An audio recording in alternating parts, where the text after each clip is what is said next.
중진이라든지 대통령과 가까운 사람들 용퇴 또는 험지 수도권 출마 이 부분은 시기를 정해서 정식 문건으로 지금 당에 권고 안건이다라고 접수를 시킬 거고요. 요즘 언론 보도를 보니까 너무 급발진하고 있는 것 같아 보입니다. 급하게 밥을 먹으면 체하기 십상이니까 잘 한번 보죠. 예. 최고위원들께 제가 좀 요청을 했죠. 당이 어려우면 지도부가 아무래도 앞장을 서야 되죠. 네. 사병보고 나가라 하면 되겠습니까? 장수들이 앞장을 서야죠. 그건 또 계양 주민에 대해서는 어떤 영향을 미칠 거고 인천 선거에 대해서는 어떻게 생각하겠어요? 사실. 험지 출마라고 하는 건 자기가 선택해야 되는 거예요.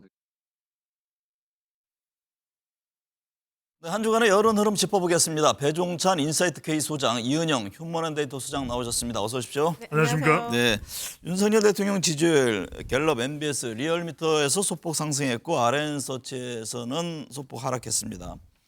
배 소장님, 한 주간 윤 대통령 지지율에 영향을 준 현안은 어떤 게 있습니까? 발표된 조사에서 대체로 좀 상승한 조사가 많은 편입니다. 네. 전화 면접 조사는 더군다나 이제 그런 편인데 대통령 지지율이 조금이라도 상승했다라는 것은 최근에 윤석열 대통령도 변화하려고 하는 노력, 또 인유한 혁신위원회 영향 이런 부분도 있었을 테고요. 또 위기감에 따른 결집도 있을 텐데 대체로 우리 시간을 통해서 또 분석을 해드립니다만 주로 응답자 특성을 보면 누가 결집하고 있느냐? 네. 대륙주입니다.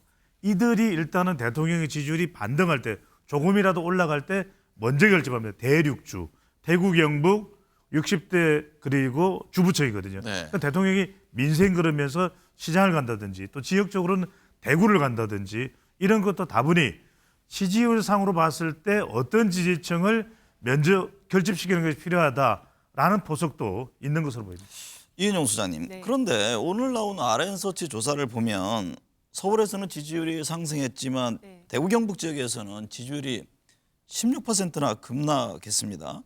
이게 윤 대통령 대표적인 지지 지역인데 영남권에서 지지율이 하락한 이유가 뭘까요? 최근에 박근혜 전 대통령도 만났고 여러 공을 들였잖아요. 네. 이게 지금 그 ARS 조사에서 굉장히 크게 급락을 한 거거든요. 지금 58%에서 42%로 하락을 한 건데 지금 지난주에 나온 이번 주 말에 나온 그 갤럽 조사나 MBS 자료를 보면은 또 대구 경북 지역에서 또 좀 상승한 것도 있어요. 근데 이 ARS에서 이제 왜 이렇게 큰 폭으로 하락했느냐? 제가 볼 때는 그 이준석 전 대표가 지금 대구 경북 출마설을 이야기를 많이 하면서 이슈를 선점해 가고 있잖아요. 네. 그러니까 이 지금 대통령이 또 그리고 계속 그 윤석열 대통령이 박근혜 전 대통령 만나고 이런 것이 뭔가 지금 이 대구 경북 지역의 여론의 흐름이 되게 크게 출렁거린다라는 거를 공개적으로 지금 드러낸 형태가 되고 있다 보니까 그 이준석 신당이나 이런 게 나오면서 이 여론이 좀 더 크게 흔들리는 그런 상대적인 흐름이지 않을까 저는 그렇게 보고 있습니다. 배 소장님, 김포시의 서울 편입을 두고 국민 과반수 이상이 부정적인 것으로 나타났습니다. 네. 국민의힘은 지금 메가시티를 전국적 이슈화하고 있는데요. 내년 총선에 어떤 영향을 줄까요? 글쎄 얼마나 이게 확대될 이슈일지 또 어느 정당의 유불리가 영향을 미칠지 좀 더 두고 볼 필요는 있을 겁니다. 근데 일단 이 조사 결과를 해석을 해보면 김포시 서울 편입에 대해서 한국 갤럽 조사 결과인데 좋게 본다가 24%, 좋지 않게 본다가 55%. 실제 대통령 지지율하고도 똑같지도 않습니다. 그러니까 모름무응답이 비율이 20%가 넘을 정도니까. 네.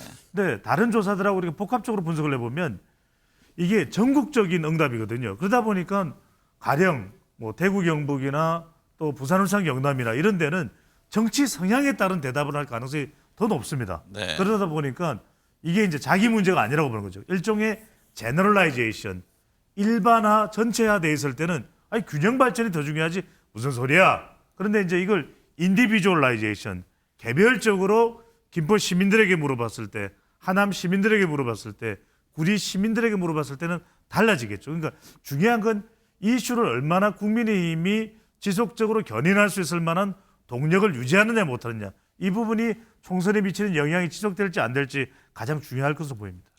오랜만에 영어 단어까지 동원해서 설명을 해주셨습니다. 네. 이은영 소장님, 네. 근데 김포의 서울 편입을 두고 응답자 68%가 현실성을 고려하는 선거용이다 이렇게 대답을 네. 한 것으로 나타났는데 이제 반대 여론이 높은 상황에서 그러면 김포시의 서울 편입 슬로건 이게 총선까지 이어질까요? 이거 총선까지 가져가기 어렵습니다. 왜냐하면 이게 한 3주 이제 가까이 이 이슈가 이게 계속 쭉 흘러왔는데 초기 여론보다 지금 후반부 쪽으로 올수록 최근 여론이 더 안 좋게 나타나고 있어요. 그 갤럽에서 김포시 서울 편입 좋게 본다가 24%였고 그다음에 이제 그 서울 확장론으로 해서 물어본 거에서는 효과적인 도시 경쟁력을 강화하는 방안이다가 19%밖에 안 나왔거든요.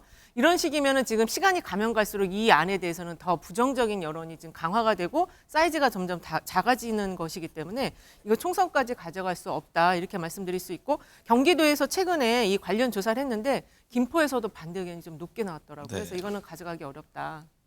짧게만 제가 좀 네. 설명을 드리고 싶은 것은 뭐냐면 그럼에도 불구하고 이제 갤럽 조사에서 찬반 의견이 있기 때문에 갤럽 조사인데 이 추세를 보면은 인천 경기가 상당히 국민의힘으로서는 총선을 앞두고 힘들 수밖에 없는 지역이거든요. 그런데 최근 들어 이 지지율이 좀 꿈틀거리는 그러니까 국민의힘 지지율 그리고 더불어민주당 지지율 꿈틀거리는 모습도 볼 수 있고 또 서울의 경우에도 지난 이 서울 이 강서구청장 보궐선거 이후에는 상당히 또 이 여론이 좀 악화되는 그런 상황이었거든요. 근데 최근에 또 복원되는 그런 추세로 나타나고 있어서 한편으로는 이렇게 좀 판을 흔들 수 있는 이슈를 끄집어낸 것은 분명히 총선에 대한 전략이고 이걸 얼마나 살려나가느냐. 물론 그게 이제 일단은 조건이 되겠죠. 그렇다면은 총선에 미칠 영향을 없다고만 할 수는 없을 것으로 보입니다. 왜?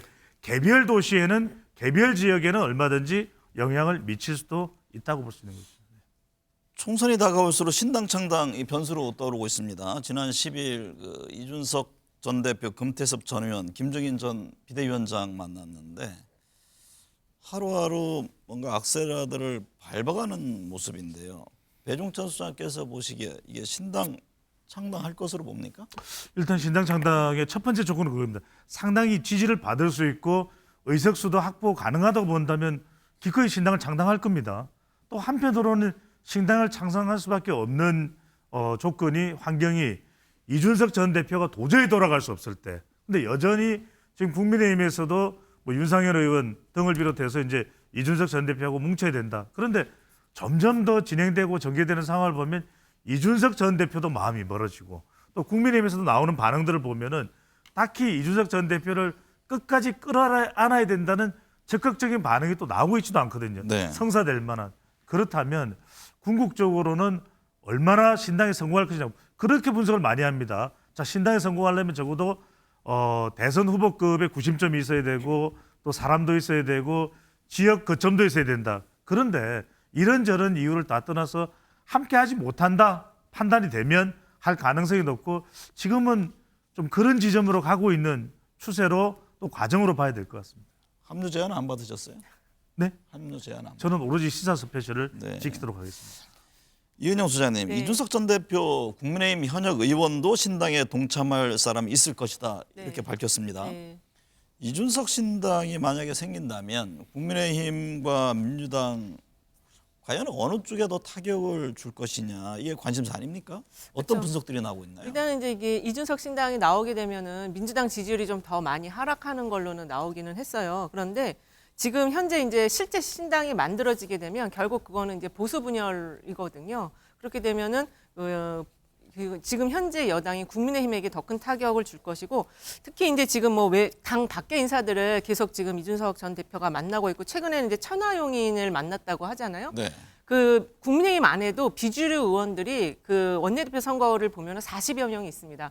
이분들이 지금 이동할 때가 가장 큰 파기력을 가질 수 있거든요. 그분들 중에 절반만 와도 엄청난 파기력을 가질 수 있어요. 그래서 이 보수 분열이 더 큰 영향력을 부정적으로 줄 것이다. 이렇게 좀 생각합니다. 이건 좀 짧게 또 말씀드려야 될 네. 것 같아요. 그런데 이제 대체로 나오는 지금 관련된 관련된 조사를 보면 제가 수치는 굳이 말씀을 안 드립니다. 그런데 분명히 지역구는 국민의힘이 타격을 받을 겁니다. 어떻게든 이 국민의힘 성격이 있는 이준석 전 국민의힘 대표이기 때문에 그런데도 불구하고 수도권 같은 경우에는 또 어떻게 될지 모릅니다. 3파전의 양상이 벌어질 수도 있고 그렇게 된다면 수도권 현역 다수가 있는 민주당도 타격을 받을 수 있고 저는 그래서 지국 비다.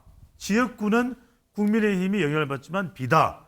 비례대표는 비례투표는 다 영향을 받는다. 그러니까 이제 비례대표인 경우에는 지금 뭐 비명계 더불어민주당 의원들과도 접촉을 하고 있거든요. 그래서 또 호남의 서진 전략을 통해서 상당히 또 공을 들여왔던 이준석 전 대표이기 때문에 적어도 비례정당 투표는 민주당에도 영향을 줄 수가 있겠죠. 근데 선거제 개편과 이제 맞물리는데 지금 민주당 입장에서는 앞서 이탄희 의원과도 얘기를 나눴습니다만은 위성정당은 안 하겠다 그런 입장을 밝혔잖아요. 네. 그랬을 경우에 비례대표 측면에서는 만약에 이준석 신당이 생긴다면 예. 국민의힘 타격이 더 크지 않을까요? 그럴 수는 있는데 바로 지금 말씀드린 대로 비례 이 투표에서는 민주당으로 갈 수 있는 표도 이준석 신당이 가져올 수 있는 거죠. 왜냐하면 호남에서 이렇게 생각할 수 있습니다. 호남에서도 이재명 대표 체제의 민주당에 대한 평가 좀 엇갈리고 있거든요. 네. 그러면 지역구는 민주당 찍겠다. 지금 양강 진영 대결구들. 하지만 비례투표는 이준석 신당에는 마음에 드는 또 다른 당이 있으면 거기 투표도 할 수 있겠죠.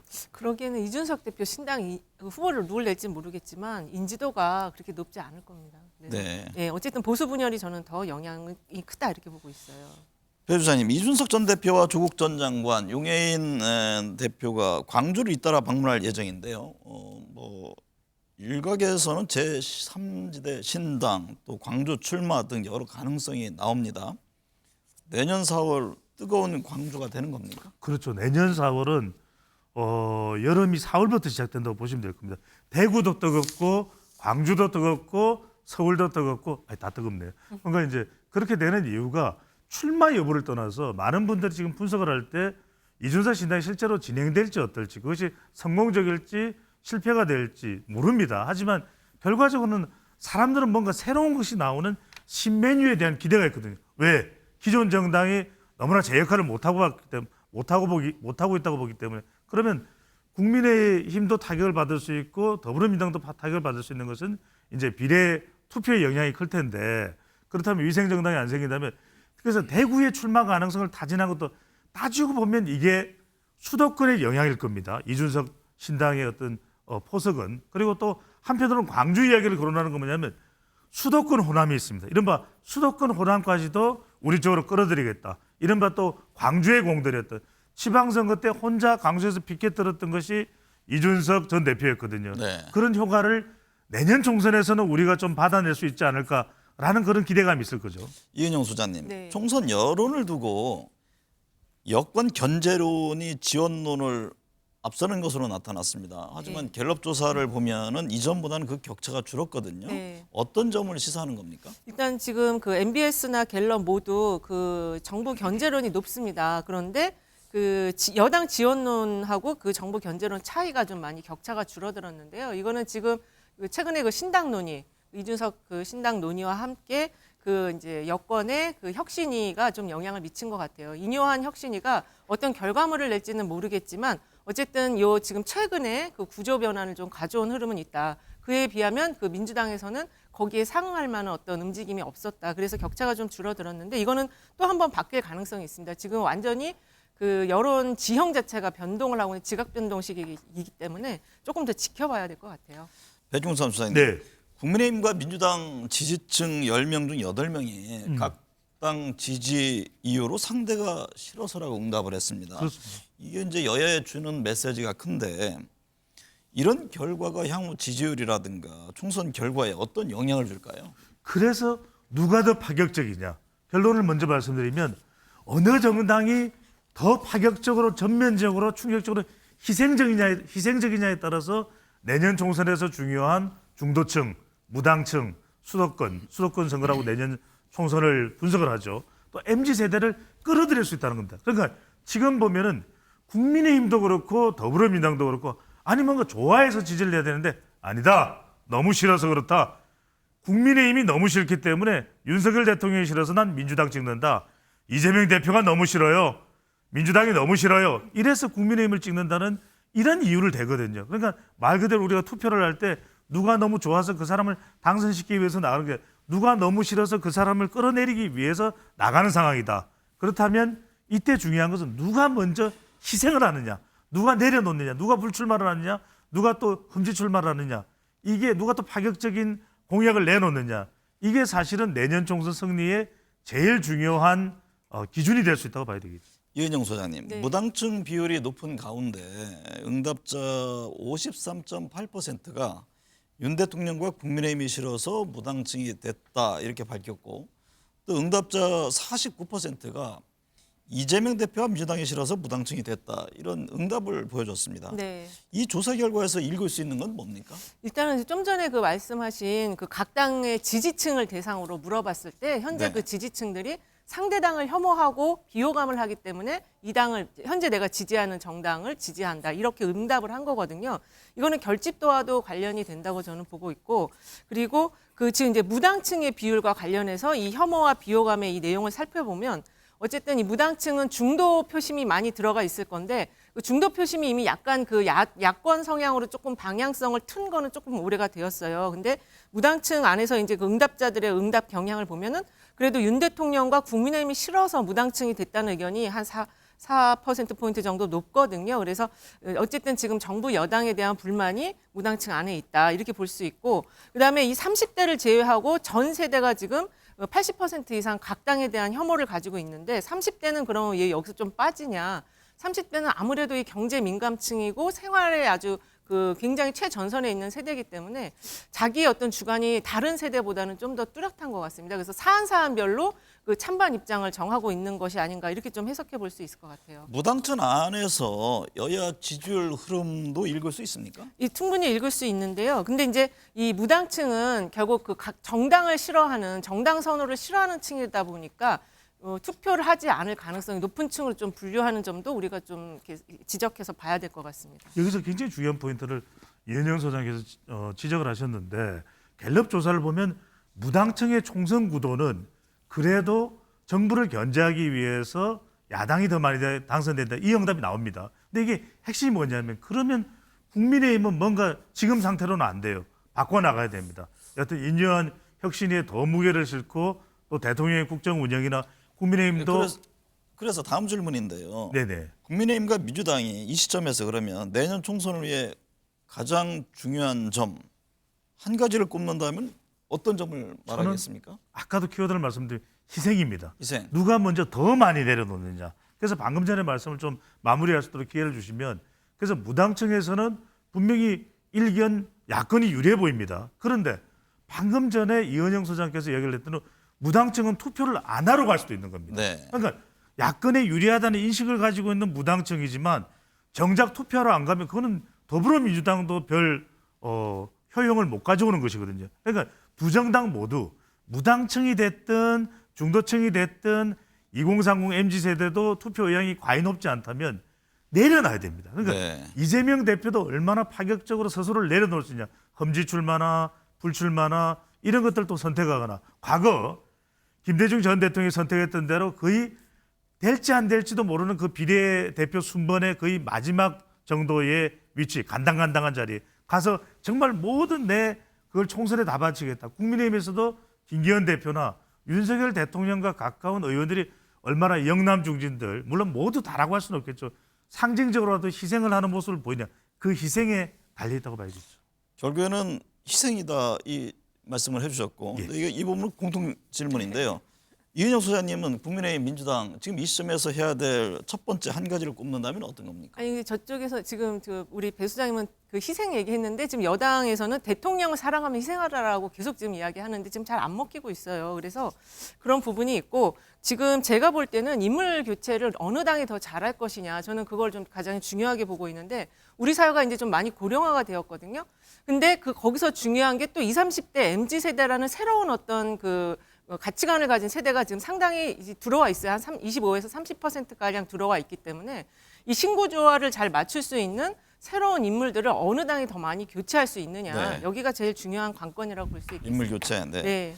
민주당 보면요, 비명계 일부 의원이 12월 탈당할 수도 있다 이런 얘기가 나오던데, 네. 뭐 실현 가능성 또 이 숫자와 범위는 어떻게 보세요? 이게 지금 원칙과 상식이라는 이제 모임을 만들겠다라고 지금 이야기를 했어요. 근데 지금 사실 국민의힘과 다르게 민주당은 비주류라고 하는 이렇게 의원들이 굉장히 많습니다. 그래서 이 숫자가 이게 그 국민의힘은 딱 그 비주류가 40명으로 정해져서 거기는 단일한 행동을 할 수가 있는데, 민주당은 좀 그렇지 않은 것 같아요. 숫자도 많고 또 각자의 생각이 달라서 약간 친명으로 또 이동하는 사람들도 있고 해서 숫자가 저는 그렇게 많지 않을 걸로 보고 특히 그 대선 주자가 있어야지 탈당을 해서 뭔가를 해볼 수가 있는데 그렇지가 않는 상황인 것 같습니다. 그래서 실현 가능성은 저는 높게 보지는 않고 있어요.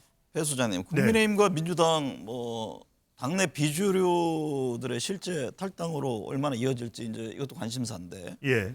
만약 실현된다면 탈당 규모와 명분 이게 향후 총선의 지형에도 영향을 주겠죠. 그렇죠. 그리고 이제 결과적으로는 이들이 이 탈당한 이탈한 세력이 하나로 뭉치느냐, 일종의 네. 제3지대 빅텐트로 뭐 이준석, 비명계, 또 금태섭, 양양자 또는 일부 정의당 출신 뭐 의원들 이런 세력들이 이제 하나로 뭉쳐서 뭔가 다른 기존 정당과는 다른 메시지를 낼 때는 그 화력이 상당하겠죠. 방금 전에 이현영 소장과 저는 생각이 다른 게 지금 이재명 대표도 그렇고 친명계 핵심 중진 의원들이 지금 친명 일색이라는 이야기를 하고 있거든요.